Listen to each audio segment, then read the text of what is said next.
And we're back. Bits and Bytes podcast, episode 19. Yes. Excited to be here.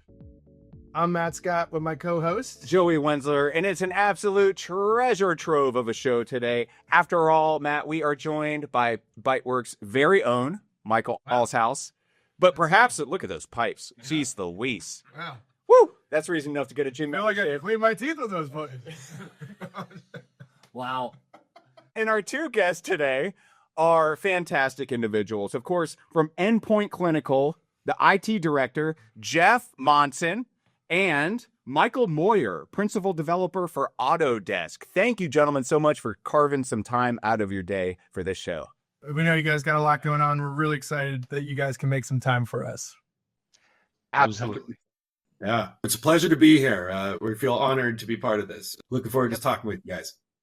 The Bits and Bytes podcast, we designed this to share the latest and greatest in technology, bring in subject matter experts, and share tips and tricks that people are seeing out there in the IT field.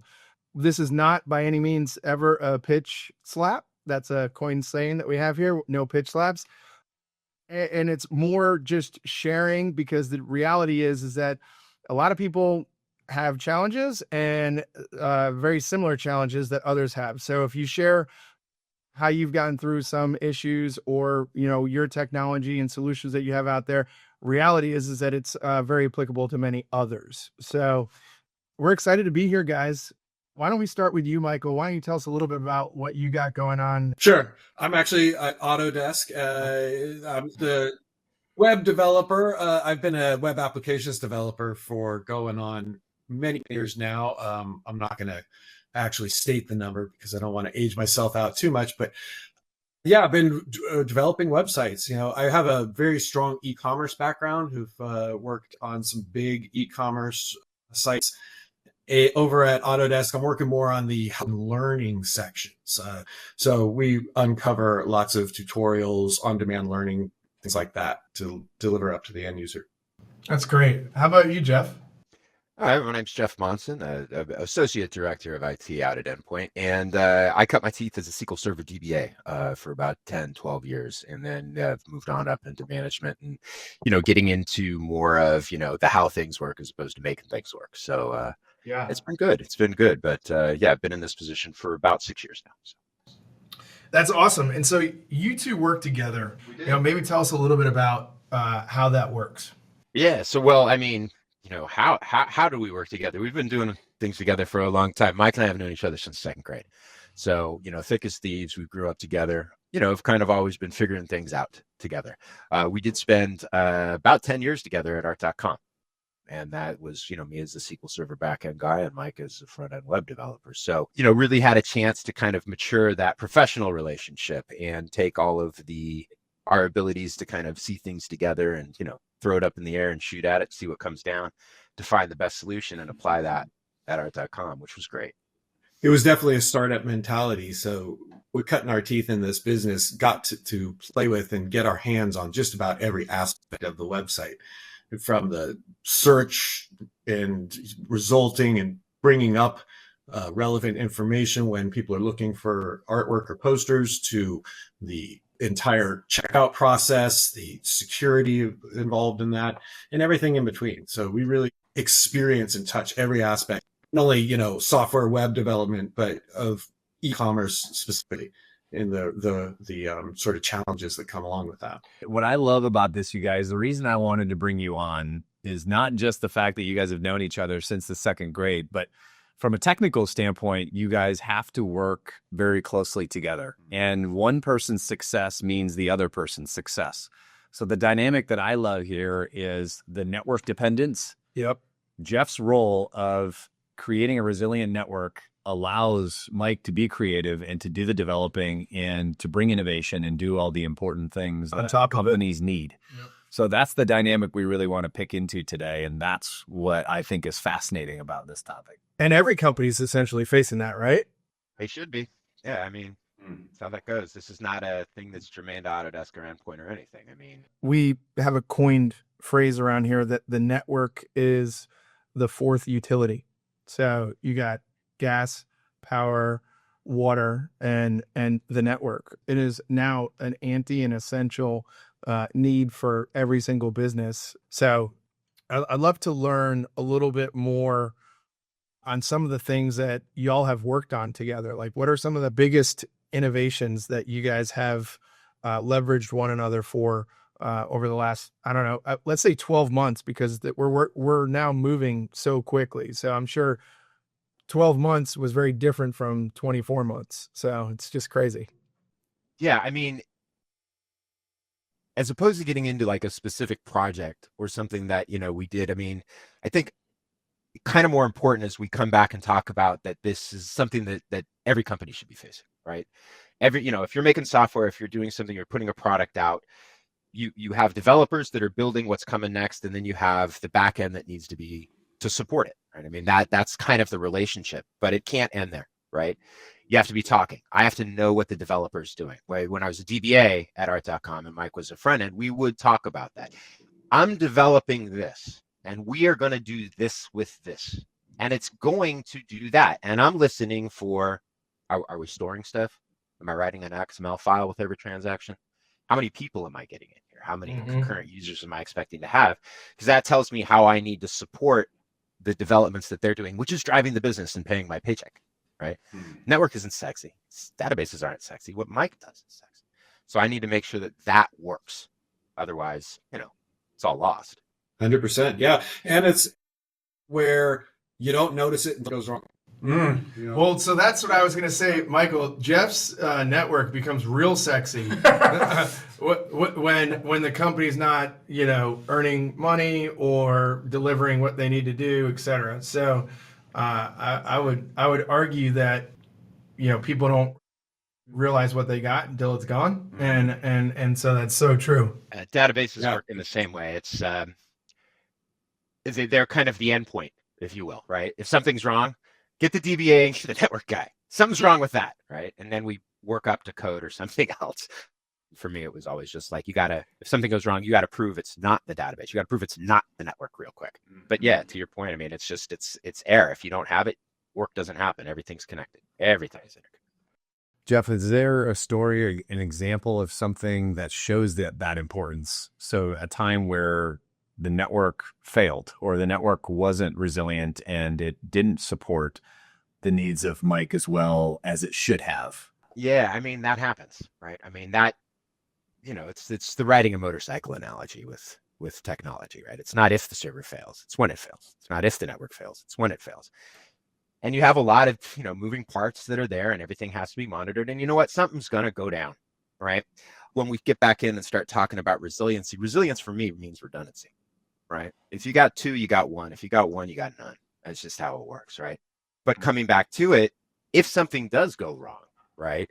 I hate to get, kind of, up in my headspace here, but I mean, that's the opportunity, right? Nobody likes for things to go down. So as an IT professional, if something does go wrong with the network, I want to find out what happened. I want to get it back up as quickly as I can. But for me, the focus is then on what happens for the next couple of months, because at that point, the company is going to have more appetite to fix things. We don't want this to happen again.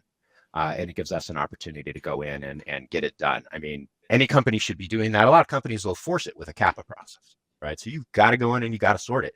It's both sides of the same coin. There's definitely a lot of bad for it. Nobody wants to come in on Monday morning and find that their network is shot and nobody can get anything done. If they waited till Monday morning, they're probably fired. So I'm just saying. So we'll talk about monitoring and alerting too, right? Yeah. From my point of view, I've always carried a pager for any sort of monitoring or alerting on the application level. And as Jeff had just mentioned, when that thing goes off, most likely be the network or the back-end databases or services. And so unfortunately, when we get on a call, like you said, it's almost like they are put on the defensive. Prove to me that let's rule this out. Yeah. And that works. It's generally easier to figure out, the network and database problems show themselves pretty quick. Can you give our listeners an elevator overview of Endpoint? Yeah, Endpoint Clinical makes software that governs pharmaceutical trials. Big pharma, they'll come out with the drugs and it has to pass FDA muster, right? So there's a lot of auditing, analysis, making sure that dispensations are correct. It's dotting the I's and crossing the T's on everything that the clinical trial does so that when it comes time to go to the FDA and say, can I please sell this? They say, yeah, sure, no problem. That's a good job. Yeah, I think that's important, and I apologize for not, getting that in the beginning, just to kind of level set, so that everybody kind of knows where, your importance and your positioning lies as far as, the seriousness of what you got going on. Yeah, I mean, along those lines, definitely want to take care of my developers and my internal employees, right? That's the engine that's going to keep the company moving, right? We got to develop, we got to communicate, we got to have all of that working. But on the same token, and this is a little bit different than art.com, is that our software is going to control the dispensation of drugs to patients around the world. And if our network isn't working, the thought that comes into my mind is, there's that person that's 4 years into an oncology study, right? And they're struggling, they have cancer, and they're going in to get the drug that they're hoping is going to save their life. And the doctor can't give it to them because their network's down. Yep. Yeah, that's no good. That's about as bad as it gets, right? So, there's the business side of it, and we're kind of talking about that. But, a lot of companies out there, it's a little different than selling posters at art.com. You can come back and get your poster. But, some of these other things, it means a lot more. So, it's a very critical concern to us, and that's kind of the battle cry that we use. So what would be some, I guess, specific investments or design principles to help ensure a solid, reliable network? Well, again, coming back, my feeling is redundancy. I said it before, I'll say it again. There's some military terms that do work. If you got two, you got one. If you got one, you got none. It is gonna break. It's gonna break. And when it breaks, then the question is what happens, right? So, I kind of look at it like 3 different levels of kind of maturity in what you're doing here. And I'll use an analogy of like a fire station, right? The first level is monitoring, alerting and monitoring. You got to have a good handle on your systems. You got to know what's going on, and you've got to radio out to people quickly if there is a problem so that they come and get it. The problem is the problem. The problem happens. That's going to take the time it needs to be solved. Where I can control it is how quick I can address the problem. How quick can I get people on it? So the monitor has to pick it up quick. It has to alert people on a pager, and that person has to respond immediately. Now, that's pretty good, right?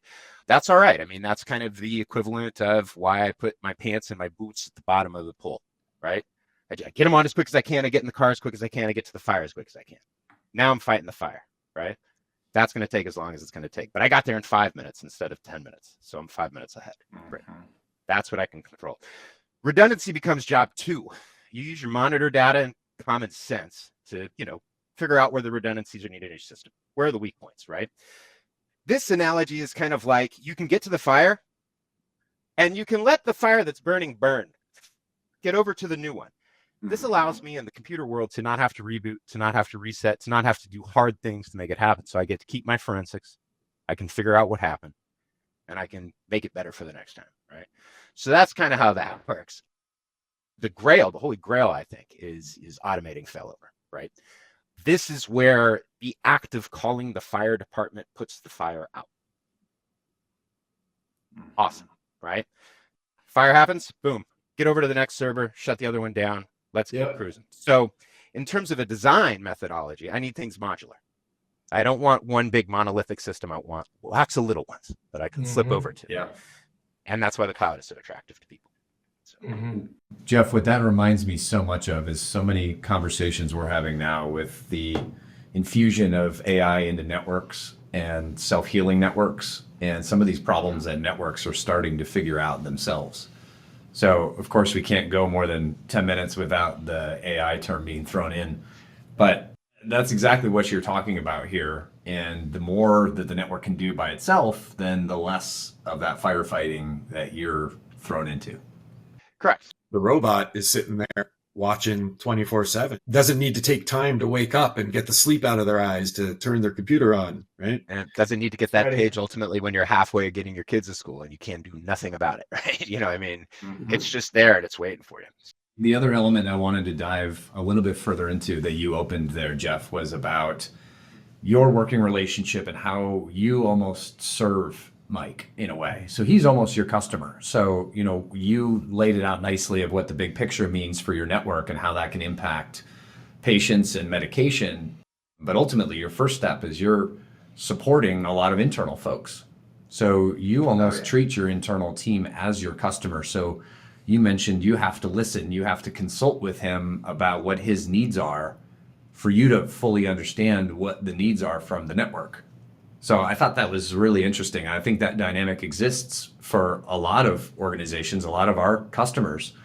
They have to function like their internal folks are their customer. So I think that dynamic is really interesting. It absolutely needs That's to right. be viewed that way.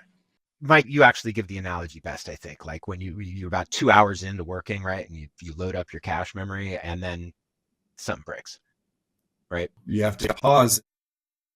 And if you get distracted or onto something else, you know, even if it's a 5-minute break in the system, it might be a 30-minute break in your velocity or you know, some other, you know, number that winds up basically, you know, taking down whatever sort of momentum you had been building along. I mean, I know that all developers are kind of aware of that sort of like mental groove that you get into when you start application development, and anything that kind of takes you out of that forces a reset and gets you kind of, you know, starting over in a lot of ways.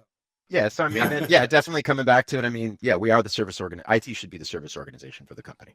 That's just kind of how that works. Whatever you need, we're going to get for you, because, you know, I could argue that IT is not making money for the company. We're spending it.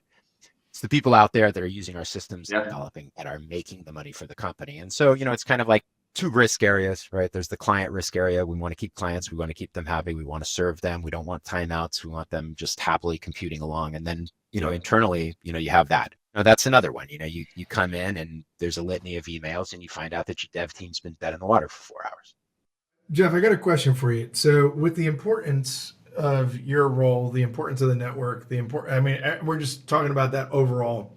How often do you refresh your network? And I mean, things are moving so quick, right? Like, so I would think that you are uber sensitive to have the latest and greatest, the best, to make sure that you're staying ahead of the curve. You know, I heard you say one of your, you know, tactics is redundancy.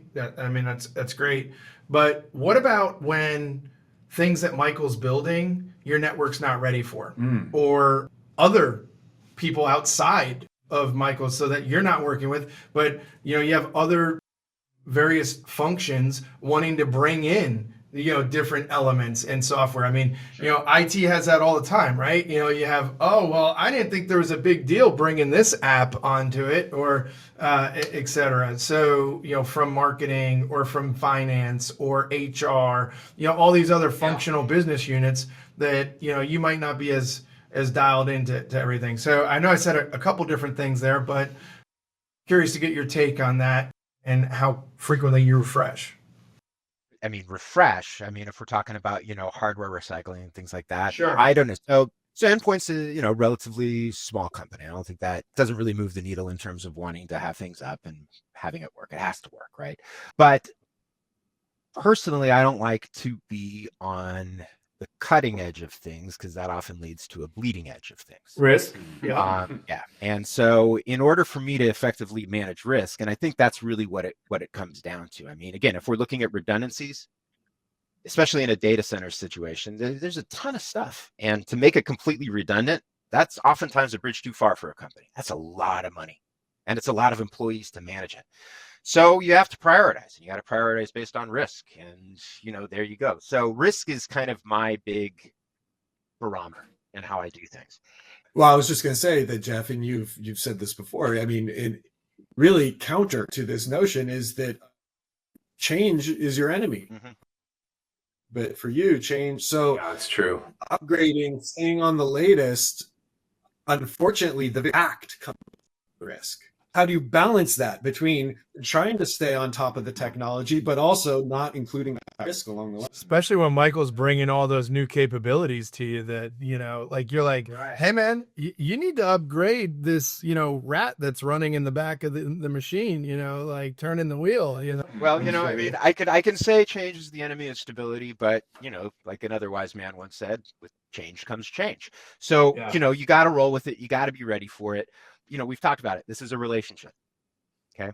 Like IT needs to have a relationship with HR, with the dev, with all these other things, because I'm providing them a service. So they're using it. So I need to have a relationship. Like any good relationship, It is going to flourish when you communicate. Crazy, right? We all married her. Cool. So the trick there is that you can't be working in silos, right? We need to be talking. We talk a lot about what are the developers doing? What's the latest and greatest next thing. And my systems have to be ready to support it. And there's another side of that coin too. I go out and I change things and I give them the latest and greatest, and his software stops working. That happens. It stops working the way you expect it because, oh my gosh, there's this one little DLL that's buried way down in, VSS 10 and nope. And now it doesn't work, right? And so now we're going. So transparency, talking to each other, being in those planning meetings. IT has to be in the dev planning meetings. Dev has to be in the IT planning meetings. It has to be what's up. And it can't just be a manager level. It has to be the people who understand the nuts and bolts, how these gears are fitting together. That's how that goes. A lot of times companies will do a big planning at the beginning of the year, and that is great. I don't know about you guys, but those year plans tend to look really different after 6 months. And Jeff, what we hear a lot is oftentimes the most important people, the IT directors, can get left out of those meetings. And then all of a sudden you're being brought in on the back end of big innovation plans that the network can't support. So the importance of you being there from the beginning is huge. Not everybody has that seat at the table. And that's the thing. One of the kind of questions that, well, what if this is happening? What do you do if you're in silos? Stop it. That's basically it. You need to readjust, right? You got to talk. I would almost guarantee that if you're developing in silos and everything's working like that you've run into the brick wall a couple of times. Stop doing that. Coming back to, like we said, when something goes wrong, and again, not wanting to get all crazy with this, but it's an opportunity. You get to change things when that happens. I think, Mike and I have been working at this together for, long enough. And one of the reasons why we keep coming back to each other is that's what we like to do. You figure it out. How do we make it better? There kind of has to be that curiosity. There has to be that drive to, how do I get things into a sweet spot? And that doesn't mean you go buy the latest and greatest and the newest and everything. It might mean that we need to, expand upon what we have. It might mean that we just need to talk more. It might mean that we need to go back and, tell the devs, well, hey, this is actually how this works. And they say, you know what? I can do it this way. And now it works better, right? So it's communication. It's back and forth. And that's hard to do. How about with the rate of change of technology right now in the landscape? One of the things that we like to check pulse on is cybersecurity and how that impacts the network. We can't not talk about that term either. So when you and Mike are having open communication, you guys are flowing ideas, talking about the development side and the backbone side. How does what you're doing from a cybersecurity perspective play into that? Let's kind of stick with the development side of things here. And I want to kick it to Mike because cybersecurity starts with that front end. That's your point of entry, right? And we're talking about front end and dev because, of course, the other point of entry is every single employee that you have. Go ahead, Mike. Well, I think that cybersecurity is a vector that can approach our companies at any of the different layers. And so, yeah, absolutely. I have to have resiliency in the application layer. We're an entry point when it comes to many types of injections or denial of service. But that's not the only way that, bad actors can come at us. And in fact, you could bypass the application layer altogether and start just attacking right at the network or the end services. So at least for me on the application layer, it's a matter of following the traditional disciplines that we've all picked up and have learned over time when it comes to, at least securing the endpoints that we expose. Yep. And so start there. That's a vector that comes in. So, we're developing things that are secure, right? That's kind of a big part of it. It comes back to that communication and, understanding what each of us are doing on just kind of more the pure, infrastructure side. People think cybersecurity and, password complexity and encryption is kind of first thing that comes to mind. But, I've also suggested that resilience is redundancy.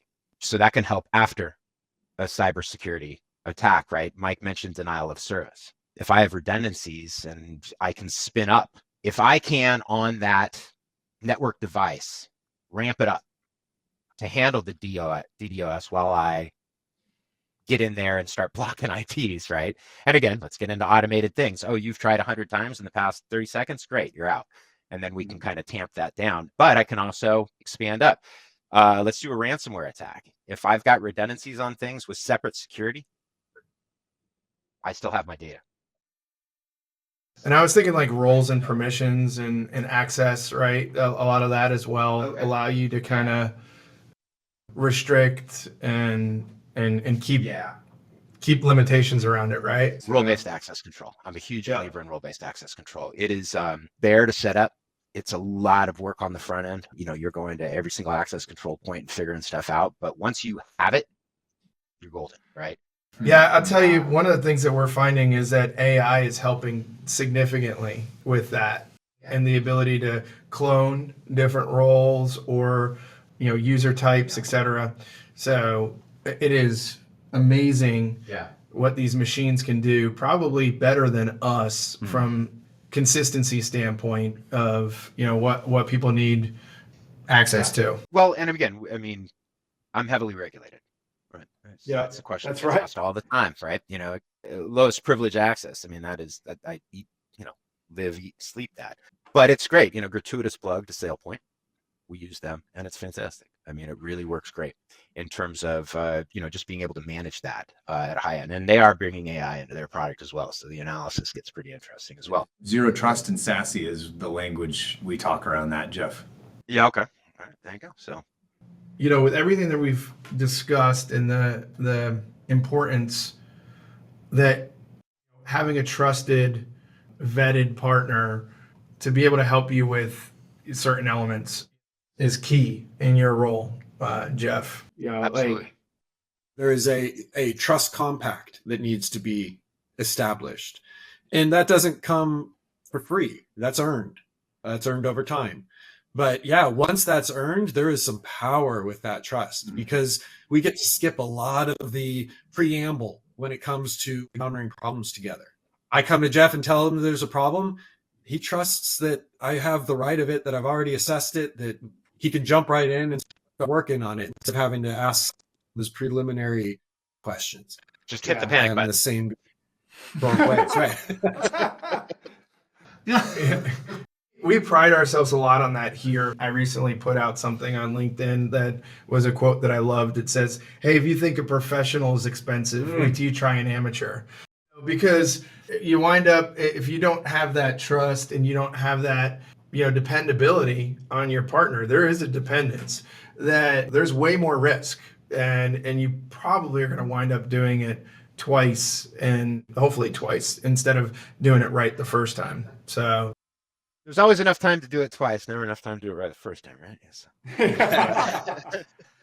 You know, and I always get that when, you know, people are just so price sensitive about things. Yeah. And, you know, I'm not saying that, you know, things should be excessive, but like there is, to your point, Michael, other consideration sets that go into it when you're deciding on a partner, to, you know, other than just, is this, you know, price the right price, you know, to get stuff done? Are you actually doing it right is more of the better question. And can I depend on this partner? Because there is way more at risk for doing it wrong than to pay a little bit more upfront to do it right.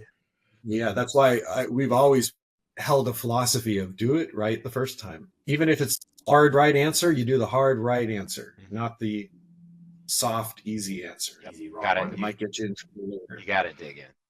So, you know, kind of bringing this back and wrapping up here, you know, what is something that you've learned that you would tell other people in a similar position that you're in as a piece of advice? Well, on my end, resiliency comes from design. You're going to get the best results if you design resiliency in. It's like designing security into your application, right? If you're trying to add that on as a layer after, it's harder to fit the pieces together. If you're building it in, you know, another one would be if you're building software now, you build your automated testing while you're doing it. This comes with it. It's having the design phase solid so that you do things correct. And to Mike's point, you're not scrambling to try and keep this, spider web of systems up and running because they're not resilient, right? And no matter how many servers I put in, they keep going down. The connection keeps losing. I can't do it. I can't make it work because it's too kludged. So by design, start with security in mind, start with resiliency in mind, build from there. Mike and I have worked for startups, and that's a very difficult thing for startups to do because, again, there's limited resources, grossly limited resources. You're running out of money. You got to get your product out. And the first things that are going to be sacrificed are your redundancies and your securities and your things just to get the product out and working. So it's a tightrope to walk for sure. But, my experience in 20 years of doing this is that you have to. If you want it done right, you got to do it right. You need to keep your mind open all the time because there's new stuff coming at us all the time. To be quite honest, guys, I was resistant at first to AI. I was starting to take my old man hat out and be, I just new AI fancy stuff. I'm not going to need this. I write in VI. I'm not going to use Cursor. But, after a couple of years and finally just realizing, hey, wait a second, resistance is not going to win me anything here. We need to actually lean into. We need to embrace these new things that are coming along, even though they might feel like threats in some aspects to our work. Those that can really embrace and leverage them will wind up putting them into their tool set and become even more relevant developers and infrastructure directors. So I think that you need to keep an open mind. You need to embrace these things as they come along. And that includes when you're working with your partners, when you're partnering up and listening to them. And even if you want to write the new whiz-bang application that's going to take on 50 million users, you need to listen to your infrastructure. If they're not ready for that, you need to afford them the time, or maybe you need to scale back your ambition in order to meet whatever their maximums are. So I love that because I was going to ask you your perspective, fear or embrace on AI. I'm glad that you went there. So that's great. Yeah. Final thought I have, it's amazing that you guys have known each other for so long. What elementary school was that you guys were in? Walking Miller Elementary in Oakland, California. Okay, cool. Joey. We got to give overlay. We're going to scrape Google from today. The yearbook. Yeah, no, that's good. And, the question is... Check Montera and Skyline as well. I like it. The final question I have is, if you were in Romeo and Juliet, what role would you want to play? I'm just joking. I love it. We got background data on this from these fellas, so that's awesome. We really appreciate you guys taking time out of your busy days. This is an important conversation. It's important for our listeners to hear from others and what they're doing and their perspectives. So thank you guys very much for sharing. This is Bits and Bytes Podcast, episode 19. And we look forward to partnering with you guys more. Thanks so much. Give us a call anytime. It's a good time.